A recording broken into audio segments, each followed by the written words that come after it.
Hello to everyone listening to me right now. Where are you listening from? It really means a lot to me to know who's here with me. Write your city and your age in the comments. I'll reply to everyone, because this story isn't just mine. It's about many of us, about trust, about loneliness, about how the fear of being left alone can cloud your mind. But let me tell it in order. From the very beginning, so you can understand how a smart, educated woman could end up in a trap like this. I'm 45 years old. That's the age when you stop building illusions, when you understand the value of things and people, when you know fairy tales rarely happen, and princes on white horses exist only in movies. I'm a process engineer, and I've spent my whole life working in manufacturing. Technical colleges, university, advanced training courses, numbers, calculations, blueprints, concrete, metal, machines. A male-dominated field where they only accept you if you really know what you're doing. 3 years ago, my husband died. My first husband. We lived together for 22 years. He died quietly. His heart. He went to sleep and never woke up. I was 42, and suddenly I was alone. We never had children. It just didn't happen. And now I was sitting in a 3-room apartment listening to the silence. The first year I lived like I was in a fog. Work, home, sleep. Sometimes I met up with friends who looked at me with pity and didn't know what to say. They were all married, with children, with grandchildren. And I was a widow at 42. Still a young widow, as my mother used to say. Life was still ahead of me. But what kind of life? Then, a year after my husband's death, my father died. He had been sick for a long time, so I knew it was coming. But when it happened, it felt like the ground disappeared from under me completely.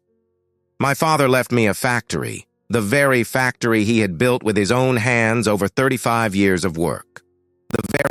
He started with a small workshop and ended up with a company of 300 employees. We make metal structures for construction. Nothing glamorous, but steady and reliable. Annual revenue, $70 million. My father didn't just leave me a business. He handed me his life's work, his whole life. Before he died, he called me over, took my hand, and looked me straight in the eyes. "You know what to do," he said. "You studied for this. You understand production. You have a reliable director there. You can trust him. And the chief accountant is worth her weight in gold. They'll help you. But the main thing is, listen. Don't say too much.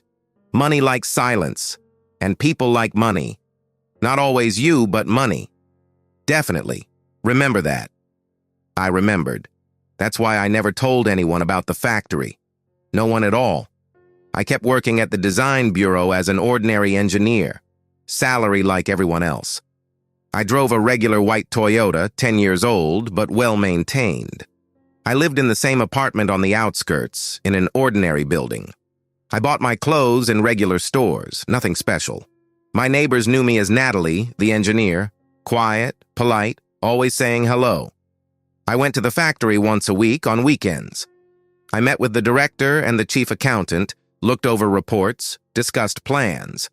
They knew I was the owner, but they acted professionally and kept it quiet. The factory ran like clockwork. Orders kept coming in, profits kept growing, taxes were paid. I didn't spend the money. I reinvested it into production, or saved it. What did I need luxury for? I already felt like an outsider at this celebration of life. Why did I hide it so carefully? Because my father taught me to be cautious, and also because I had seen how people change when they find out about money. I saw distant relatives suddenly show up after my father's death, demanding their share, shouting about fairness, even though none of them had ever been around while he was alive. Fairness. I saw how one man I knew from work, after accidentally learning about the factory, suddenly became overly attentive. He invited me to dinners, offered help, brought flowers, and when I politely turned him down, he called me arrogant and stopped saying hello. Money changes people. Or maybe it just shows who they really are. but loneliness was burning me from the inside. I woke up in an empty apartment, and the first thing I remembered was this. My husband was gone. I made coffee for one, ate dinner in front of the TV. In the evenings, I kept replaying the same thoughts in my head. What happens next? I'm 43, 44, soon I'll be 50. I'll be alone. Who will be there when things get really bad? My friends are busy with their own families. I barely have any relatives left. And against that background, in the middle of that quiet panic and fear of growing old alone, I met Andrew. That was 6 months ago. It was an ordinary August evening. I had signed up for a fitness club near my home. My blood pressure was acting up, my back hurt, and I had gained about 20 pounds after my husband died. I had to do something. I walked into the gym feeling lost. Machines, barbells, dumbbells. I had no idea where to begin. I sat down on a bench and watched the others, all of them so confident, athletic, and there I was, a woman in old leggings who didn't even know how to turn on a treadmill. Then he came over. Andrew. Tall, fit, dressed in a black workout clothes. He smiled first. I nodded back. Then he sat down next to me. Let me show you how this thing works. He started explaining, helped me set up the program, showed me a few simple exercises. We started talking. Turned out he was 48, divorced for 7 years, no children. He worked in a large logistics company as a mid-level manager, rented an apartment not far from here, went to the gym 3 times a week, a normal man. Ordinary, not handsome, but pleasant looking. The main thing was that he was calm. Handsome, but pleasant. He spoke softly, looked me in the eyes, listened carefully. After the workout, he offered to walk me home. I agreed. We walked through the park and talked. About work, the weather, life. Nothing special. But I felt at ease. For the first time in 3 years, I simply felt at ease next to someone. At my building entrance, he said goodbye and shook my hand. Come back. I'll be happy to see you again. Then he left. He didn't ask for my number, didn't push himself on me. He just left. I came back to the gym 3 days later. He was there. He looked happy to see me and came over. We worked out together again, then took another walk. That went on for about 3 weeks. Then he invited me to the movies. I got flustered. Is this a date? He smiled. Well, you could call it that if you don't mind. I didn't mind. We started seeing each other. Movies, cafes, walks along the waterfront. He brought me flowers, simple bouquets, but they made me happy. He walked me home. He called every evening and asked how I was doing. He told me I was beautiful, that he was glad we had met. Little by little, I started to thaw. I talked to him about my husband, about loss, about loneliness. Andrew listened, nodded, supported me. He told me about his divorce. His wife had left him for another man and took most of the property. He didn't fight it. He gave her everything. He was left with nothing. He had to start over. But he didn't complain. That's how it happened. You just have to keep living. I liked that he wasn't demanding. He didn't pressure me. He didn't ask about money, my apartment, or property. We were just there for each other. He cooked dinner for me, simple but tasty. I helped him sort out work papers. We were partners, friends. It seemed to me that this was what a real relationship looked like. No wild passion, no drama, just warmth and reliability. My friends were happy for me. My best friend said, "Finally, Natalie, you deserve happiness. He seems like a good man." Finally, Natalie. Calm, reasonable. At our age, that's what matters most. Don't let him slip away. And I didn't.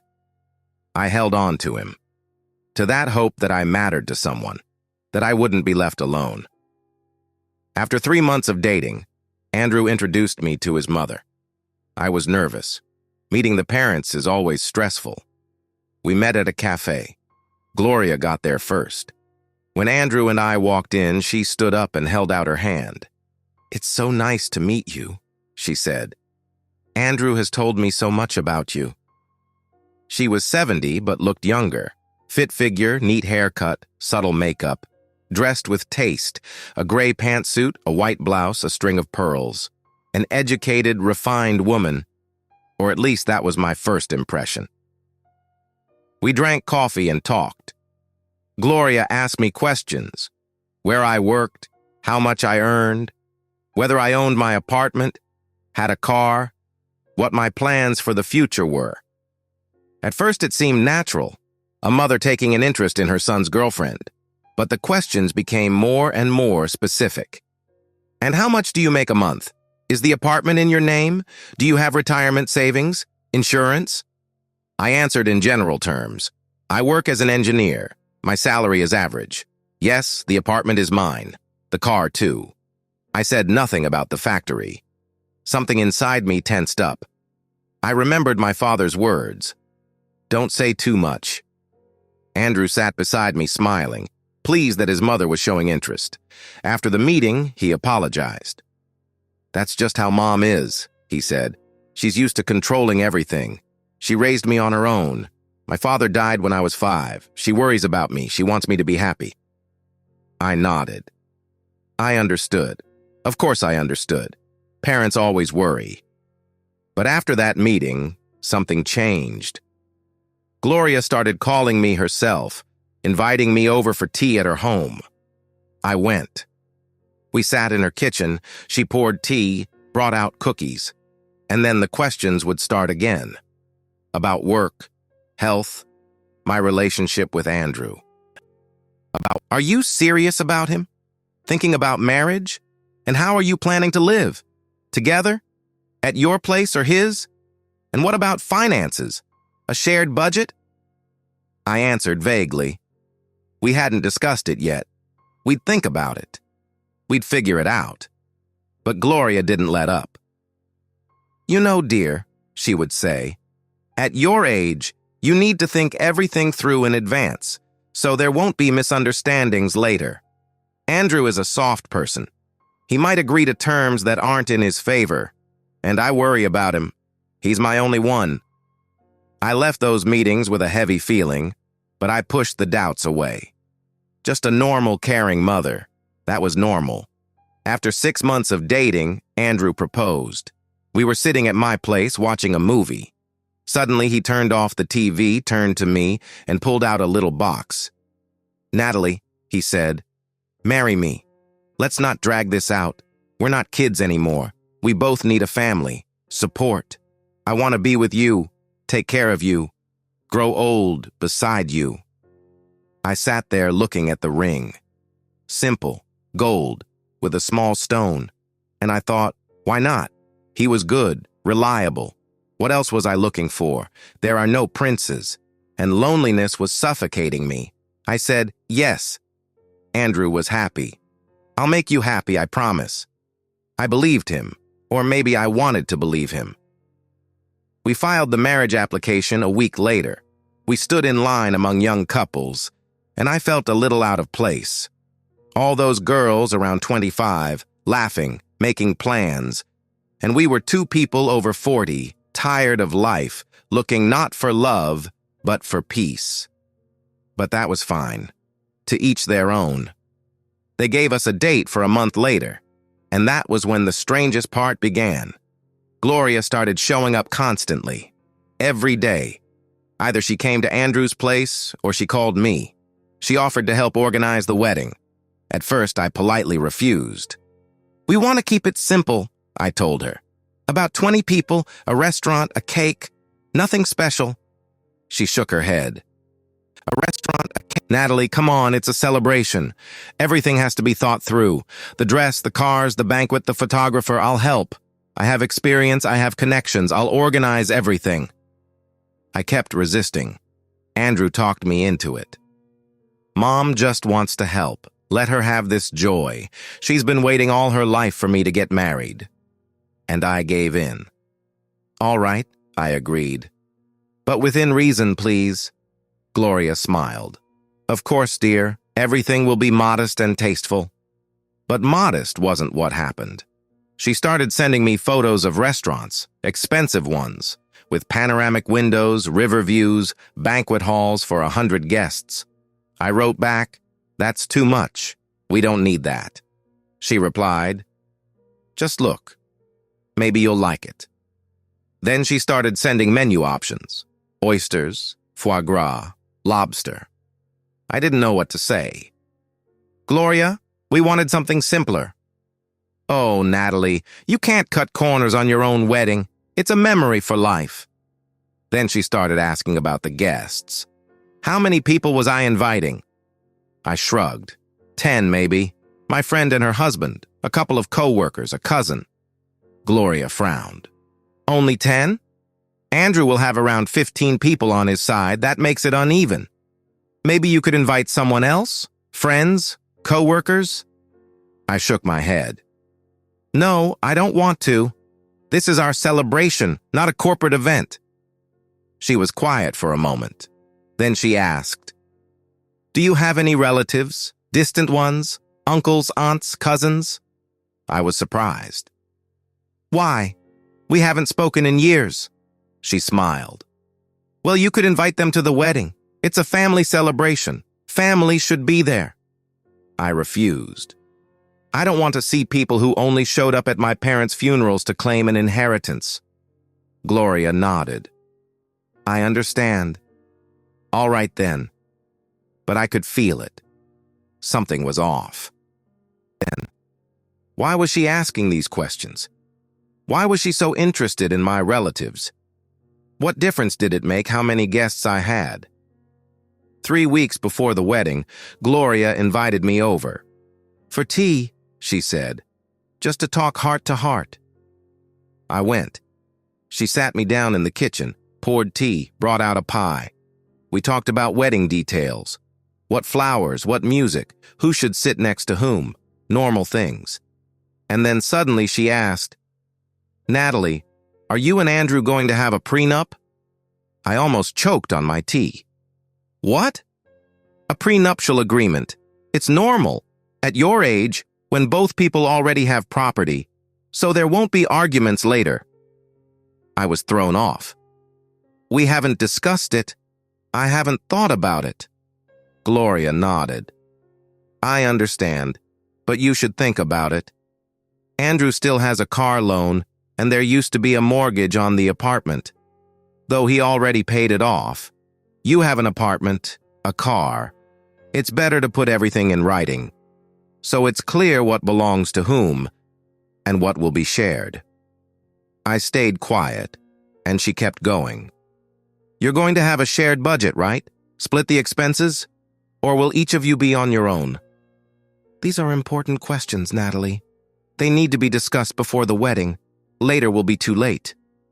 I said, "Andrew and I will work it out ourselves."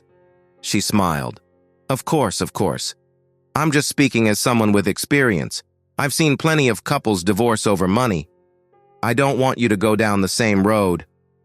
I left her house with a heavy feeling. I called Andrew and told him about the conversation. He laughed.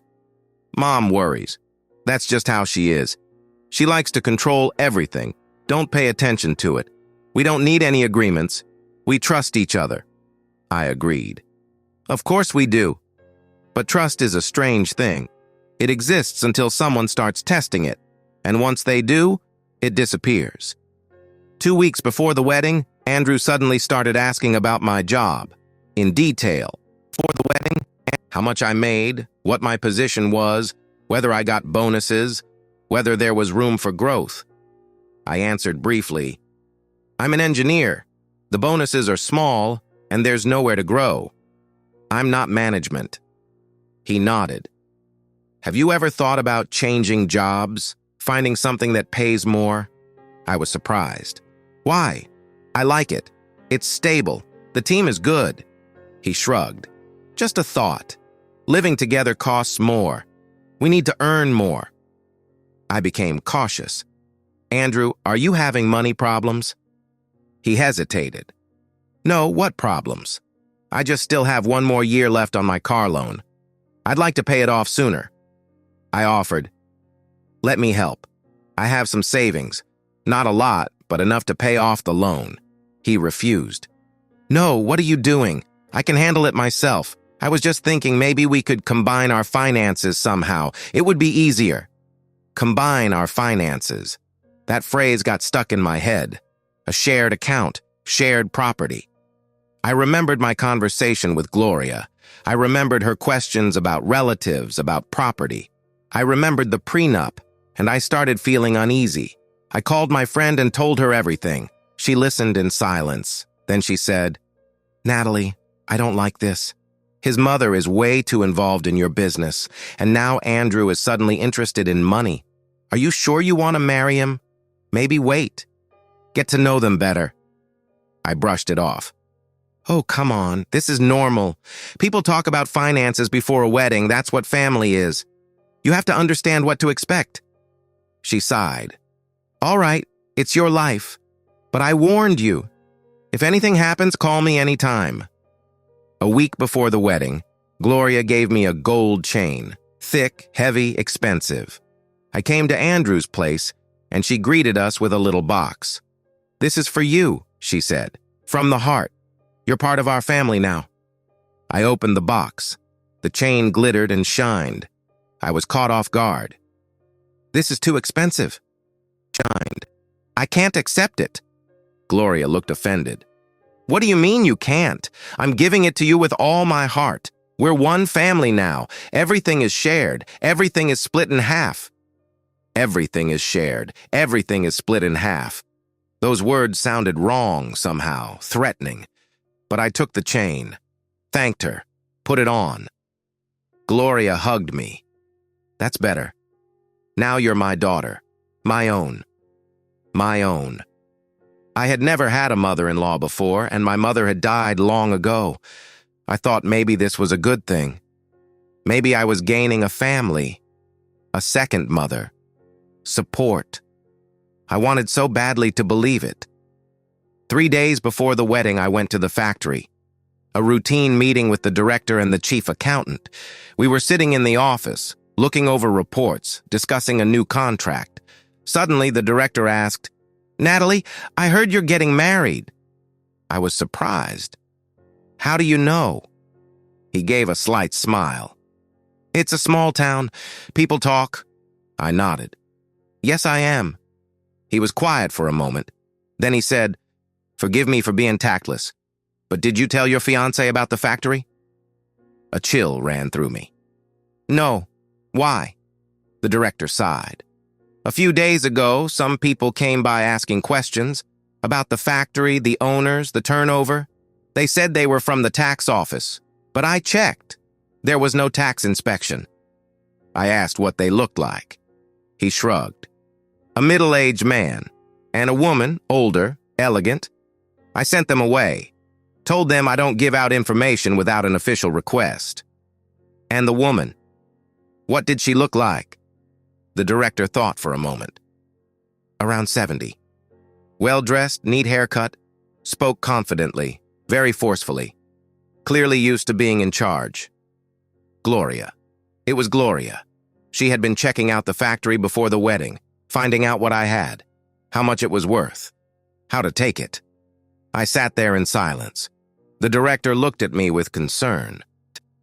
I said, Natalie, are you all right? Should I get you some water? I shook my head. I'm fine. Thank you for telling me. Now I know. He nodded. You should be careful. A factory is serious business. It feeds 300 families. Your father wouldn't have wanted it ending up in the hands of outsiders.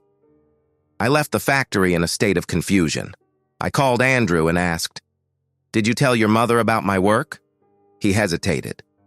Well, I mentioned that you're an engineer. Why?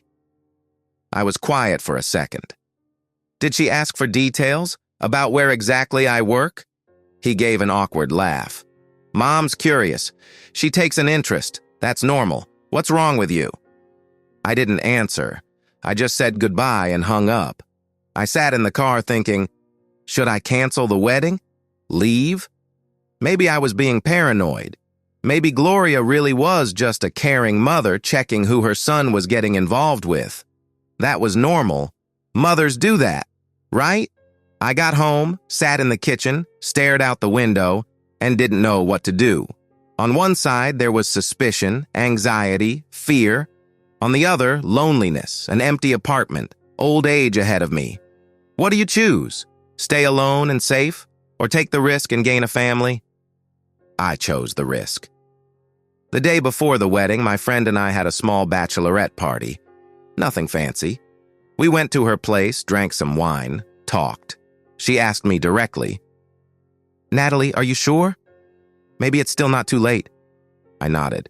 "I'm sure. Andrew is a good man. I love him. I want to be with him." She sighed. "All right. But if anything happens, I'm here. Always." The wedding was set for Friday. Andrew wanted to leave for the weekend right after the ceremony. I agreed. We decided to go to a country house owned by some friends of his. Quiet, nature, a lake, romantic. Friday morning, I woke up with a heavy feeling in my chest, but I pushed the thoughts away, got ready. Put on a simple beige dress and low heels. No veil, nothing white. I had already been married once. White wasn't for me. Andrew and I met in front of City Hall. He looked nervous, happy. He hugged me, kissed me. "Today is the best day of my life." I smiled. I wanted to believe it would be the best day of mine, too. Gloria came with her relatives. About 10 people. Aunts, uncles, cousins. All dressed up, all smiling. On the bride's side, there was only my friend with her husband and a couple of co-workers. Uneven. Just like Gloria had warned. The ceremony went quickly. We signed the papers, exchanged rings, kissed under applause. I looked at Andrew and thought, that's it, now I'm married. For the second time, at 45. I have a family again. I'm not alone. After the ceremony, we went to the restaurant. Gloria had gotten her way after all. She booked a hall with a river view and ordered a menu with lobster. I didn't argue. Fine. At the table, Gloria gave a toast. Long. Beautiful. About love, about family. About how happy she was that Andrew had finally found happiness. About how I was her daughter now, her own, beloved. Everyone clapped. Someone wiped away tears. And I sat there feeling the false note in it all. Every word sounded right but empty, as if she were reading from a script she had memorized. Then she called me over and whispered in my ear, "Natalie, I'll come by tomorrow. We need to discuss something. Something important." I nodded absently. "All right, come by." She smiled, kissed my cheek, and stepped away. That evening, we came back to my place. I was expecting closeness, romance. Andrew promised he would take me to the country house in the morning, but tonight, we would just be together. Celebrate. I made dinner, set the table, lit candles. But Andrew was acting strange, distracted. He kept looking at his phone, answering in short phrases. I asked, "What's wrong with you?" He flinched. "What? No, everything's fine. I'm just tired. It was a long day." I nodded. We ate dinner in silence. "A long day." Then he said, "I'm going to take a shower and go to bed. We have to get up early tomorrow." I agreed. I lay down next to him, wrapped my arms around him. He didn't return the embrace. He lay there, distant. I pulled away. "Andrew, what's wrong?" He sighed. "Natalie, I'm really just tired. Tomorrow, okay?" I felt hurt. "Fine, tomorrow." We lay there with our backs to each other. I listened to his breathing, steady, calm. He fell asleep, but I lay there staring at the ceiling, thinking, so this is how married life begins. The second time around, with silence, coldness, distance. In the morning, I woke up alone. Andrew was standing by the window talking on the phone. Quietly. I pretended to still be asleep. I listened. "Yes, Mom," he was saying. "Today, during the day. I'll say I have to leave for work. that it's urgent. Will you come? With him? Yes, with the documents. Just like we agreed. Okay, bye. He hung up. I quickly closed my eyes. He came over to the bed, stroked my hair, and said softly, "I'm sorry. I really am. But there's no other way." Then he left the room. I lay there without breathing, with him, with the documents, just like we agreed. What had they agreed on? What were they planning? Andrew came back 10 minutes later, cheerful, smiling. He woke me with a kiss. "Good morning, wife." I forced a smile. "Good morning, husband." He started bustling around. "Sorry, I have to go to work. Emergency call. I'll come back tonight and we'll go to the country house tomorrow, okay?" I nodded. Okay. He left. I got up, got dressed, sat in the kitchen with a cup of coffee, and waited, because I knew they were coming. Gloria and that mysterious him. At 2 in the afternoon, the doorbell rang. I got up, walked over, looked through the peephole, and saw them.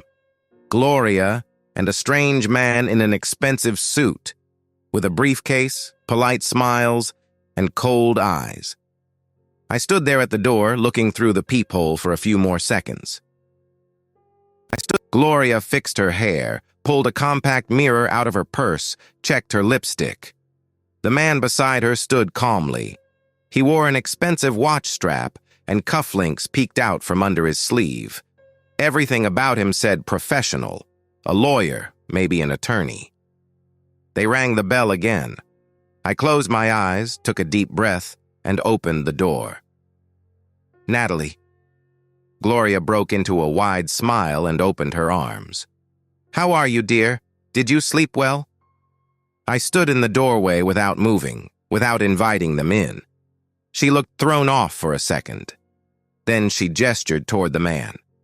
"This is Oliver Barrett, an old lawyer friend of mine, a very good specialist. I asked him to help us with a few formalities." Formalities. I looked at Oliver.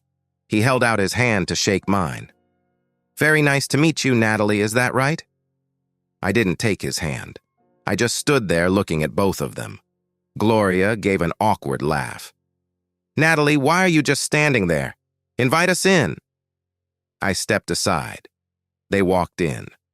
Gloria went straight into the living room as if she owned the place. Sat down on the couch. Oliver stayed standing, holding his briefcase. I closed the door and followed them into the living room. "Well then, dear," Gloria began, "I decided not to waste time. In a family, everything should be transparent, honest, no secrets." I nodded. "Go on." She glanced at Oliver. He opened his briefcase and pulled out a folder of documents, thick, with dividers and tabs. They had clearly prepared well. "You see, Natalie," Oliver began, "in modern family relationships, it's very important to structure assets properly, especially when significant property is involved. It helps avoid misunderstandings, conflicts, and tax complications." I stayed silent. He went on. "We have prepared a standard agreement for the distribution of marital assets. It is a very common practice. The idea is that all assets owned by the spouses are formally recorded and placed under joint management. This creates transparency and protects both parties." Both parties. I looked at Gloria. She was sitting there smiling, pleased with herself. Then Gloria suddenly cut the lawyer off. "Oliver, let's skip the legal terms." She turned to me. "Natalie, you're a smart woman, let's be honest. You own a factory.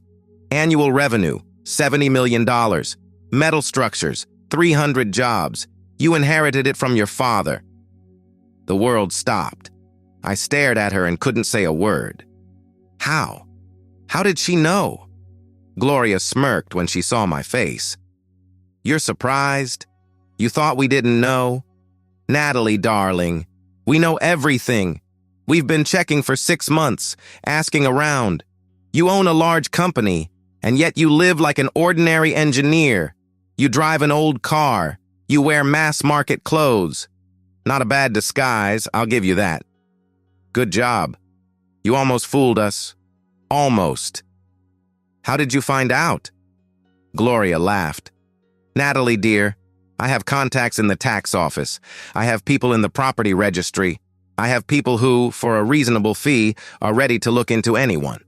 When Andrew told me he was seeing a woman, of course I got interested. I looked into who you were. A widow, an engineer. Apartment in your name. Old car. Everything modest, everything respectable. But something bothered me. You were too confident. Too calm. Women your age without money are usually nervous. They cling to men, but you didn't. You were independent, and I thought, what if she's hiding something? She stood up and came closer. I stepped back. She kept talking. So I started digging. I checked your father. Turned out he owned a factory, a big, profitable one. Then I checked you. And what a surprise. After his death, the factory passed to you. 100% of the shares. You are the sole owner, and you went on living as if nothing had happened.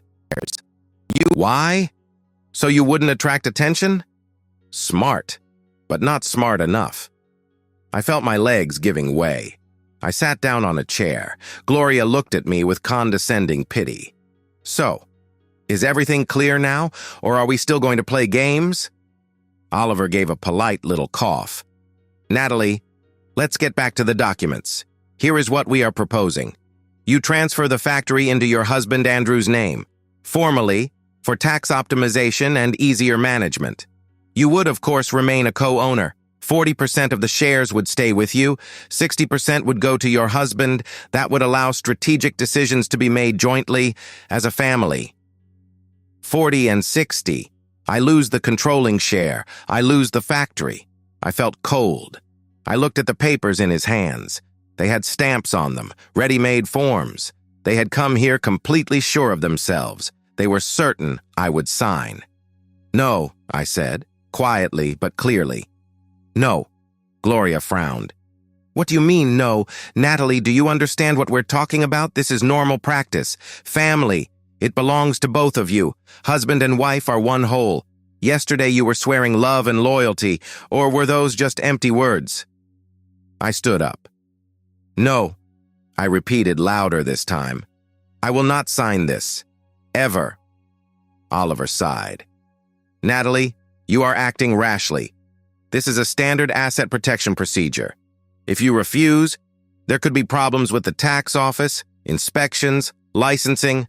I can help you avoid those problems, but for that, you need to sign the agreement. That was a threat. Poorly disguised, but still a threat.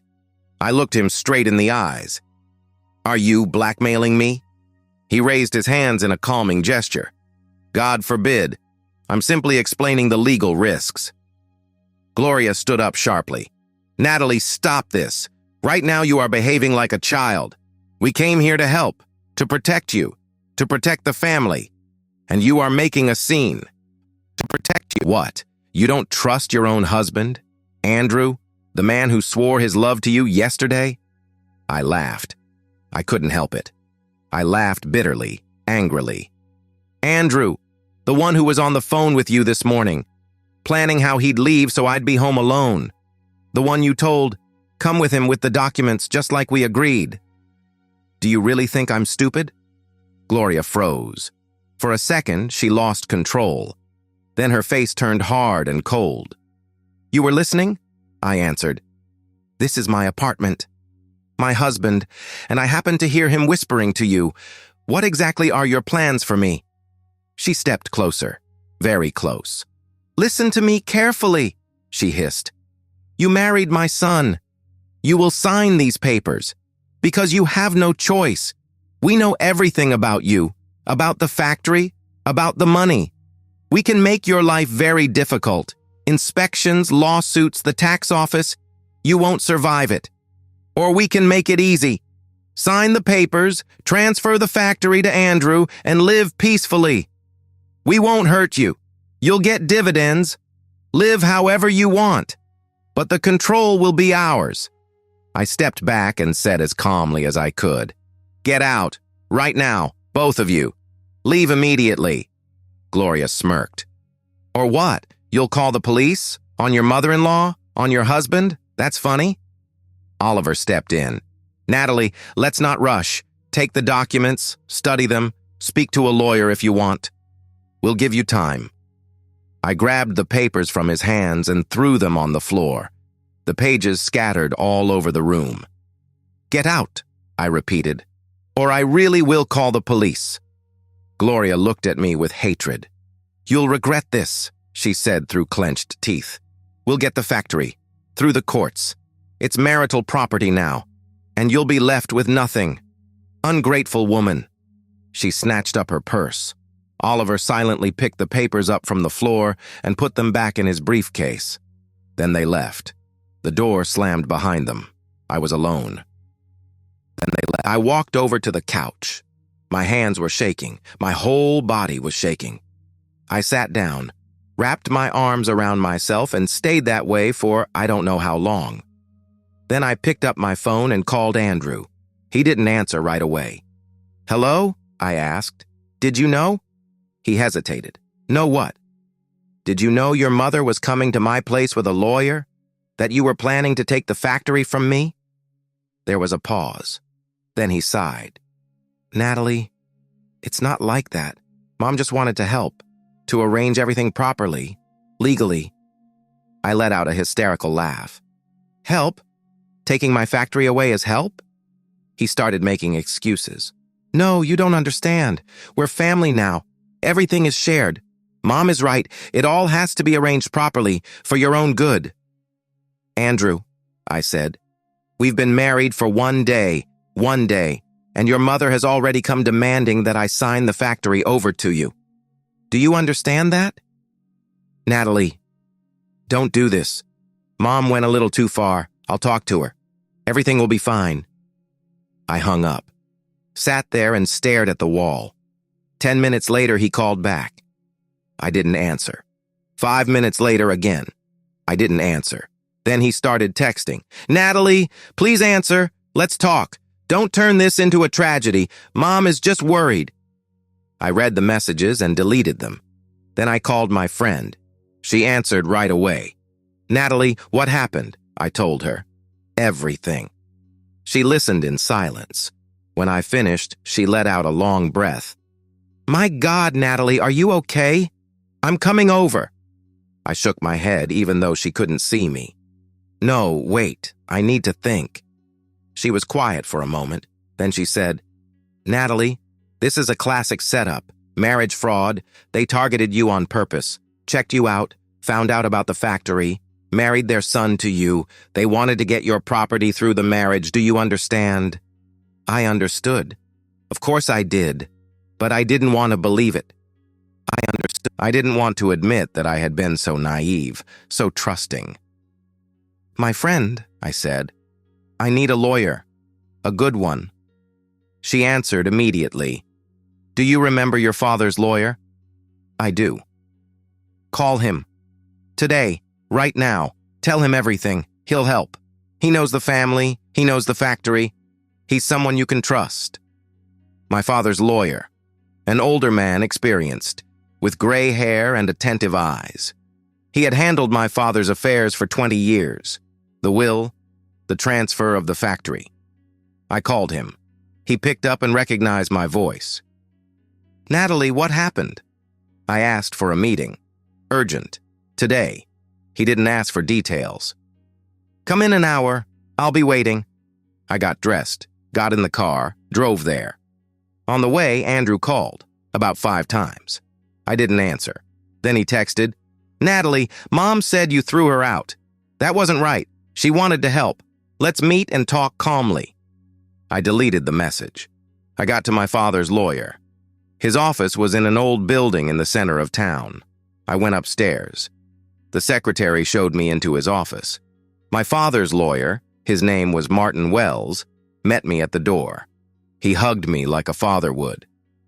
"Natalie, what happened? Sit down. Tell me everything." I sat down and told him. Everything. From meeting Andrew to Gloria's visit today with the lawyer. Martin listened without interrupting. He made notes in a notebook.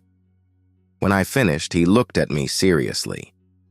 "Natalie," he said, "this is very serious.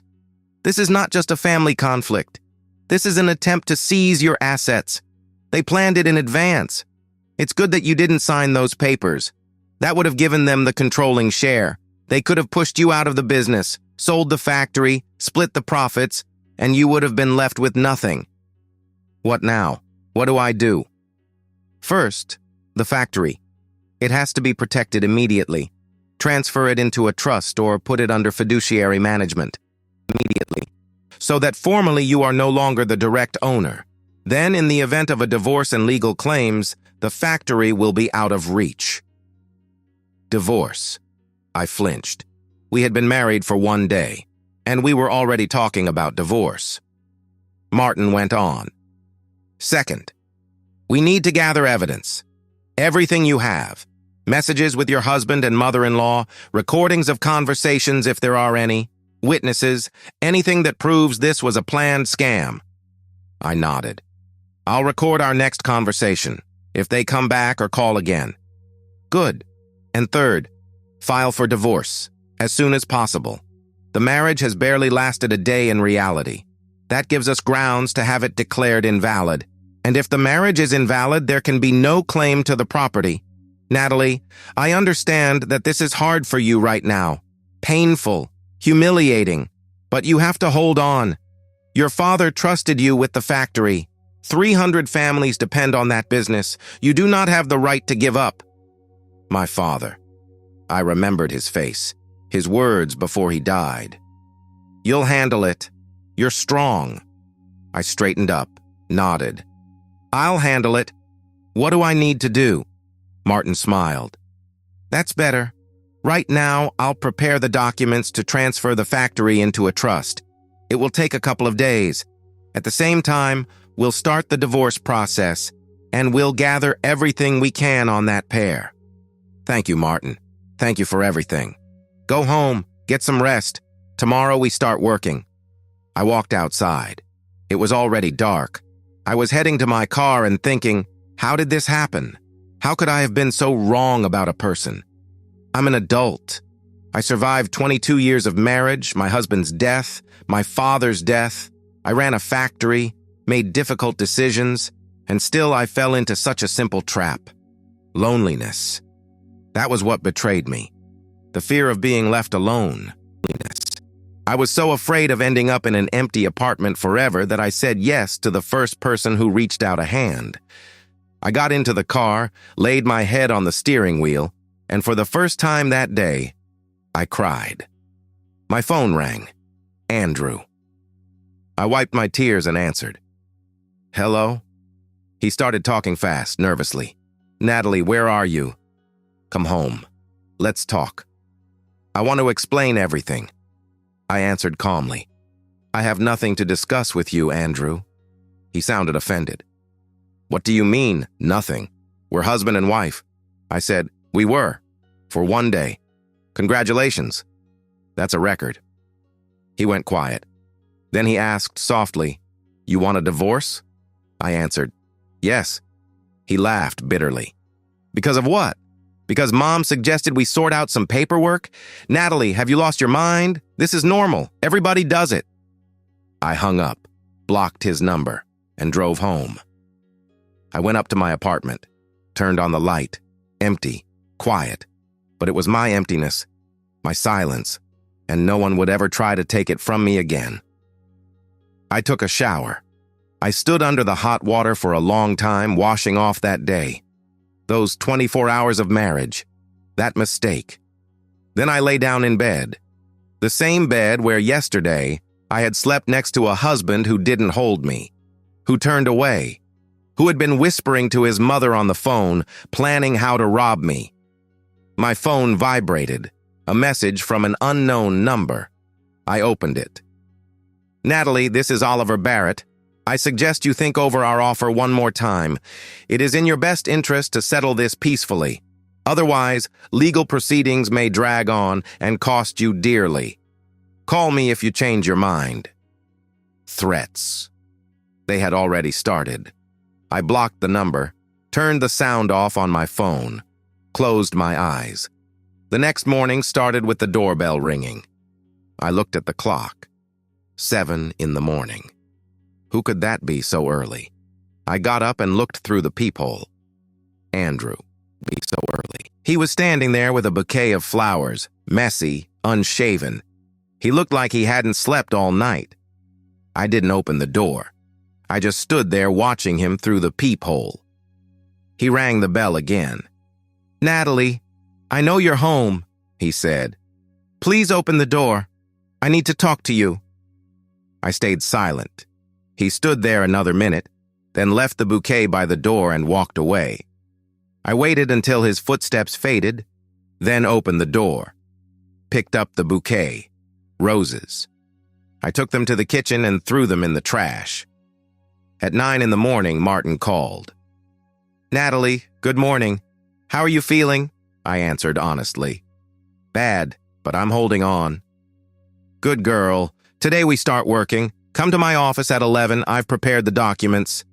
I got ready, dressed formally, black pants, white blouse, blazer, like for a business meeting, because that was exactly what it was. I was no longer a wife. I was the victim of fraud, and I was going to fight. I arrived at Martin's office on time. He greeted me with a folder of documents. "Sit down, Natalie. Here is what we're going to do. First, I have already prepared a trust management agreement for the factory. You transfer management for 5 years to a specially created entity.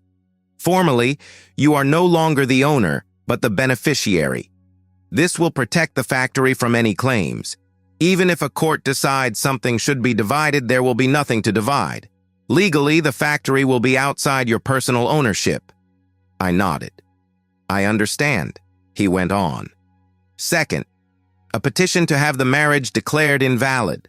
The grounds are fraud. You did not know your husband's true intentions when you entered the marriage. He hid the fact that he was marrying you for your property. If the court agrees, the marriage will be annulled, as if it never existed. And if the court doesn't agree, then divorce, a standard divorce. But the marriage lasted 1 day. There can be no jointly acquired property. But the factory was yours before the marriage. The apartment, too. They will get nothing. They'll try. Of course, they didn't spend 6 months preparing this operation for nothing. Gloria will hire good lawyers. She'll demand a division of assets. She'll try to prove the factory is a family business, that she helped with advice, that Andrew was involved in management, anything at all. But we have evidence that says otherwise." "What evidence?" He opened the folder and pulled out printouts. "This is a record from the tax office. A request for information about your factory, 3 months before you even met Andrew. The request was made by a company registered in the name of Gloria Henderson. Here is a contract with a private detective agency, also in her name. Their assignment? Gather information on Natalie. Date? 4 months before your meeting with Andrew. Do you see?" I looked at the documents and felt cold all over. They really had prepared, in advance, carefully. This was not some spontaneous idea. It was a planned operation. Martin continued, "And here is correspondence between Gloria Henderson and Oliver Barrett, that same lawyer. 2 months before the wedding, they were already discussing how they would transfer the factory. Here is the draft of the very agreement they brought you.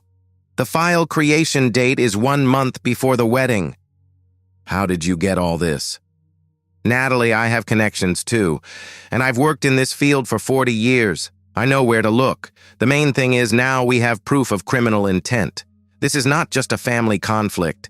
This is fraud, and we will prove it." For the first time in 2 days, I felt relief. So there was still hope. Martin placed the documents in front of me. "Sign these: the factory trust management agreement, the petition, the power of attorney for handling the case." I signed them, one after another. "Good," Martin said. "Now comes the hardest part. Prepare yourself for pressure," Martin said.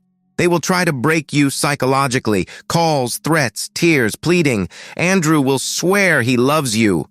Gloria will accuse you of being cold-hearted. Relatives will start calling, trying to persuade you anything as long as you drop the case. You must stay strong. Don't answer calls. Don't meet with them. Don't believe a single word. I'll handle it. Natalie, if it gets too hard, call me. Anytime. I'll help. Your father was my friend. I won't let anyone hurt you. I left his office feeling like I wasn't alone anymore. Like someone was finally on my side. That gave me strength. I got into the car and drove to the factory.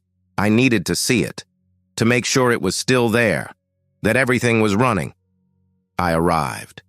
The gate, the security pass, the familiar faces of the guards. Good afternoon, Natalie. I walked onto the grounds. The workshops were humming, the machines were running, people in work uniforms were moving back and forth. Everything was as usual, just like when my father was alive. I went into the administrative building and up to the director's office. He was sitting at his desk going through reports. He saw me and stood up. Natalie, come in, have a seat. I sat down. How are things? He shrugged. We're working, signed a new contract, metal structures for a shopping center, good money. We're modernizing the third workshop, updating the equipment. Everything is on schedule. I said, I want to warn you, there may be trouble, legal, family-related, but it won't affect the factory. I've taken care of everything. It's safe. He nodded. Understood. If anything comes up, tell me how I can help. I smiled. Thank you. Just keep working the way you always have. That's the best help. I left his office and walked around the factory grounds. I looked at the workshops, the workers, the machines. It was mine, my inheritance, my duty to my father, and I would never give it to anyone. Never. My duty to my... That evening, when I came home, I found a surprise waiting for me. Gloria was sitting outside my apartment door. Natalie, finally! I've been waiting for you for 2 hours. I stopped a few feet away from her. What are you doing here? She took a step toward me. I came to talk, like normal people. No lawyers, no scandals. Let's go inside and have some tea. We have nothing to talk about. Leave. Natalie, why are you acting like this? We're family. I reached for the door, pulling out my keys. We are not family, and we never were. She grabbed my arm. Listen to me, she hissed. You are making a huge mistake. If you take this to court, you'll regret it. We will find a way to get to your factory. Through the tax office, through inspections, through whatever it takes. I have connections. I can make your life very difficult. I pulled my hand free and looked her in the eyes. Are you threatening me? She smirked. I'm warning you. You don't understand how the world works. Money decides everything, and I have money and connections, and all you have is a factory that you could lose overnight. I opened the door and said calmly, Leave, right now, or I'll call the police and report extortion. You wouldn't dare. I took out my phone and looked at her. Try me. She stood there for another second, then turned and walked toward the elevator. As she went, she threw over her shoulder. You'll regret this. You really will. I went into the apartment and locked the door with every lock I had. My hands were shaking. I took out my phone and called Martin. I told him about the visit. He listened. Record every meeting like that. Every threat. It's evidence. They're digging their own grave. I nodded, even though he couldn't see me. All right, I will. The next few days felt like a nightmare.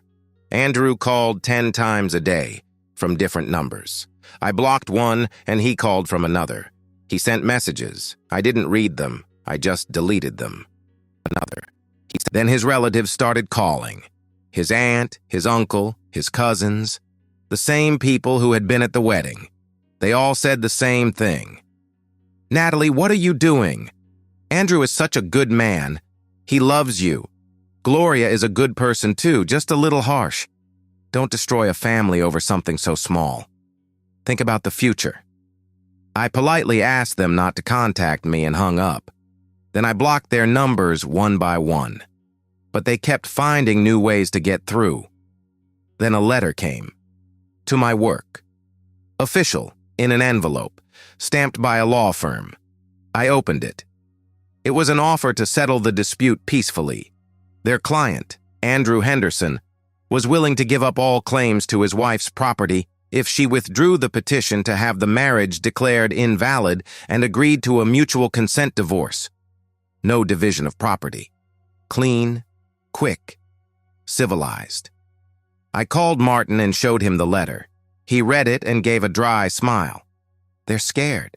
They know they're going to lose. They want out with as little damage as possible. What should we say? I thought for a moment. Nothing. Let them wait for court. The hearing was set for a month later. A long, painful month. I worked, went to the factory, met with Martin. Got ready, gathered documents, testimony, evidence. Every day was a fight. My friend came over every evening. She sat with me. We drank tea, talked. Sometimes we just stayed quiet. She was simply there, and that helped. A week before the hearing, something terrible happened. I was driving home from work. Evening, dark, raining. I slowed down at a red light. Then someone slammed into the back of my car. Hard. My whole body jerked and my head hit the headrest. I got out to see what had happened. Behind me was a black car, tinted windows, license plate covered in dirt. A man got out, big, wearing a jacket with the hood up.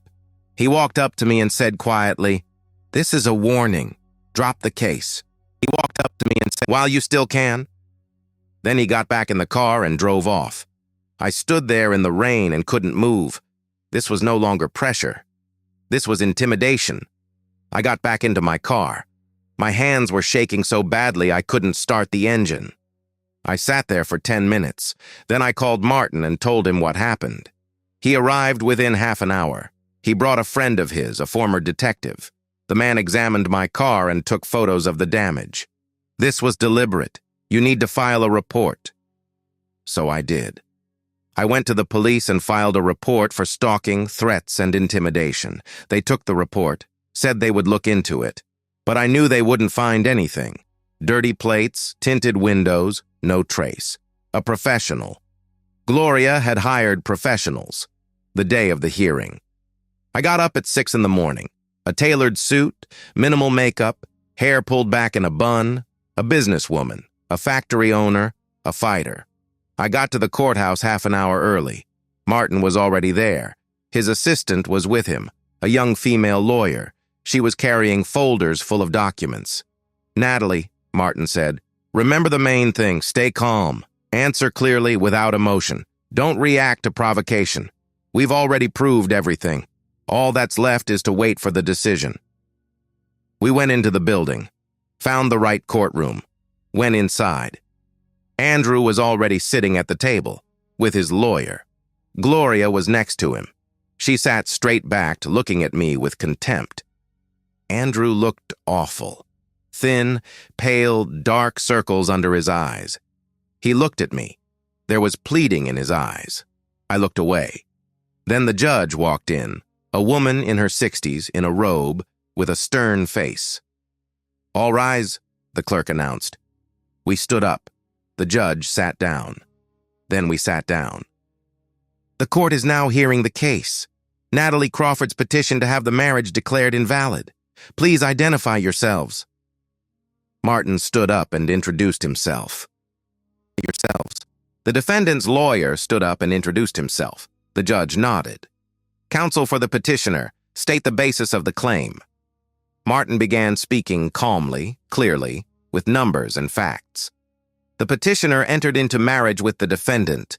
Within 1 day of the marriage being registered, the defendant's mother arrived at the petitioner's home with a lawyer and demanded that the petitioner transfer her company into the defendant's name. The petitioner refused. After that, threats, pressure, and harassment began. He laid the documents on the table.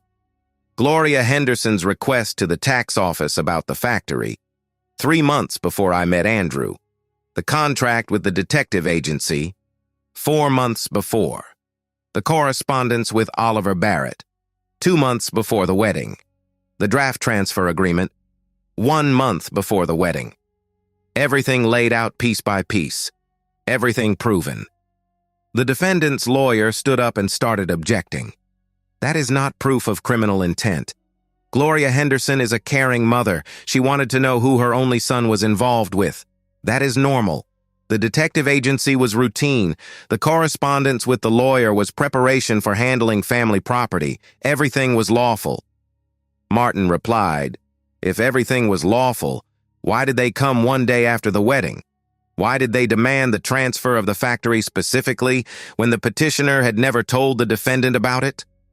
Why did they threaten her when she refused?" The judge listened carefully, making notes. Then she looked at Andrew. "Defendant, what do you have to say?" Andrew stood up, hesitated. I really did love Natalie, I still do. Yes, my mother looked into her. But I didn't know about it, I swear. I only found out about the factory when my mother told me herself, after the wedding. A lie. He was lying. And not very well. The judge could see that too. He was lying. Then why didn't you stop your mother when she went to your wife and demanded that the factory be transferred? Andrew turned pale. I thought it was the right thing. Family means shared property. Mom said that's how it should be. I believed her. The judge frowned. I see. Sit down. Andrew sat down and lowered his head. Gloria jumped to her feet. Your Honor, please let me say something. Go ahead. This woman deceived my son. She hid the fact that she owns a factory. She got married without telling him the truth. That is deception, too. Martin stood up. Your Honor, the petitioner was under no obligation to disclose her property before marriage. The law does not require that.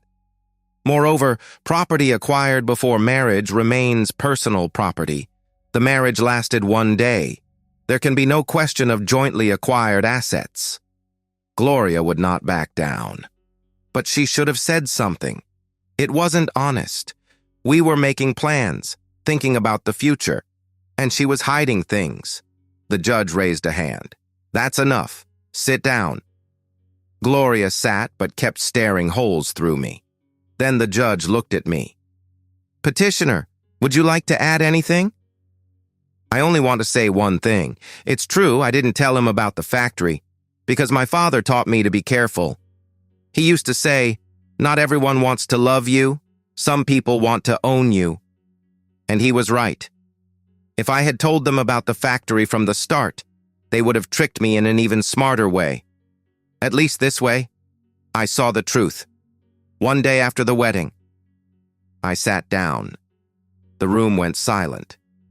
The judge looked through the documents. This hearing is now closed.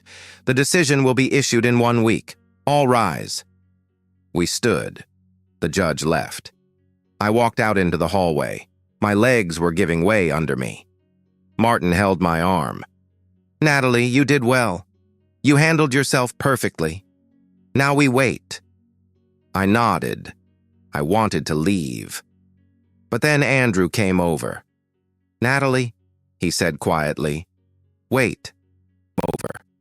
Please. I stopped and looked at him. He looked pathetic. Natalie, I really did love you. I still do. Yes, Mom was wrong. Yes, I was an idiot for listening to her. But we can still fix this. Let's try again. No mother, no one else. Just the two of us. I looked him in the eyes. Did you know about the factory before the wedding? He hesitated. I repeated, did you know? Yes. Mom told me. A week before the wedding. But I still loved you. Honestly. I turned around and walked away. He shouted after me, Natalie! Natalie! I didn't turn back. For a week I lived like I was in a fog. Work, home, factory. Waiting for the court's decision. I couldn't sleep at night. I kept replaying everything that had been said at the hearing, analyzing it, trying to guess the outcome. And then the day came when the ruling was announced. I was back at the courthouse. The same hallway, the same room. Andrew with his lawyer, Gloria. They were sitting there, talking quietly. Gloria looked confident. The judge came in. "All rise." We sat down. She began to read. "The court finds the petitioner's evidence convincing. The marriage between Andrew Henderson and Natalie Crawford is declared invalid on the grounds of fraud and lack of free consent on the part of the petitioner. The defendant may make no property claims, as the marriage is deemed never to have legally existed." The tension left my body so suddenly I almost collapsed. Martin squeezed my hand. "Congratulations," he whispered. "We won." Gloria jumped to her feet. "This is wrong. We'll appeal." The judge looked at her sternly. "Sit down. The court's decision may be appealed in the proper manner, but it takes effect immediately. This hearing is over." We walked out. I moved down the hallway like I was in a dream. I won. I had won. The factory was still mine. The marriage was as if it had never happened. I was free. Outside, my friend ran up to me. She had been waiting by the entrance. She hugged me tight. "Natalie, look at you." By the entrance. "I knew you could do it." I hugged her back, and for the first time I finally cried. She stroked my back. "It's over now. It's behind you. You did so well. You really did." Martin came over. "Natalie, I'm very happy for you. Your father would have been proud of you. You protected his life's work. You saved the factory. You beat the scammers. This is a victory." "Thank you. Thank you for everything. I couldn't have done it without you." Then we all went our separate ways. I got into my car and drove home. On the way, I turned on music, loud, something cheerful. I wanted to sing, to shout, to celebrate. I was free. Again. At home, I took a shower, a long, hot one, washing off those 2 months, that wedding, that marriage, that war. Then I lay down on the couch, closed my eyes, and for the first time in all that time, I fell asleep peacefully. I woke up 10 hours later. Morning outside the window. An ordinary gray November morning. I lay there listening to the silence in the apartment. Before, that silence used to crush me. Now it was just there. A week later, the lawyer called. Gloria had filed a claim. She wanted the marriage to be declared valid and was trying to get a share of the property. The lawyer spoke calmly, listing documents, deadlines, arguments. I listened and understood one thing. She would lose. She had nothing except anger. And anger is a bad lawyer. That's exactly how it turned out. The court dismissed her claim after 2 hearings. After that, I never heard about her again. Andrew never tried to contact me. I wasn't expecting him to. I ran into him by chance in March outside a supermarket. He was walking toward me, and at first it looked like he wanted to turn away. But he didn't. He stopped. I looked at him and saw a man who was doing badly. He had lost weight. The light in his eyes was gone, and his jacket was wrinkled. "Natalie, I'm really sorry. Truly." I stayed silent for a second, not because I was searching for words. I just wanted to make sure I was saying exactly what I meant. "I know," I said. He nodded. Then we walked off in opposite directions, and I felt something inside me finally settle into place. Not forgiveness for his sake, for mine, so I wouldn't have to carry it any further. In the spring, I went to the factory for the first time on a weekday, Friday afternoon, during work hours. I walked into the main workshop and greeted the workers. Some of them looked surprised. Who was this woman? The director introduced me, the owner of the company. I didn't lower my eyes. I didn't make excuses like, "I'm just looking around," or "I was just passing by." I stood there and thought, my father built this over 35 years. 300 people come here every morning. This is my work, and I have no reason to be ashamed of it anymore. I hired a PR manager. We redid the factory website, added my photo, my name, my biography. I gave an interview to an industry magazine. I spoke about manufacturing, about metal structures, about how a woman in this business is not some exception. It's simply a fact. And I also started a small foundation. I named it after my father. We help children from low-income families get a technical education, paying for college, courses, internships. My father started with a small workshop. I want others to have a place to start too. I'm 45. I live alone. And that no longer sounds like a sentence. It's just my life. A big apartment I come home to in the evening and no longer call empty. The white Toyota I finally traded in and bought the car I actually wanted. Breakfast at a nice cafe on a Saturday morning, alone with a book, and I don't have to explain to anyone why I'm alone. My father used to say, "Money likes silence." He was right. But I realized something else too. Life doesn't like silence. Life wants to be lived, out loud, standing tall without hiding. I'm not hiding anymore. So that's how it was, my friends. That was my story. So that's a story about love, deception, struggle, and victory. A story about how I almost lost everything, but managed to keep the most important thing, myself. Thank you for listening all the way to the end. In the next episode, I'll tell you the story of a woman I know who ran into scammers on a dating site. How she recognized the fraud, how she protected herself, what she did. Don't miss it. Subscribe to the channel, like the video, and share it with your friends.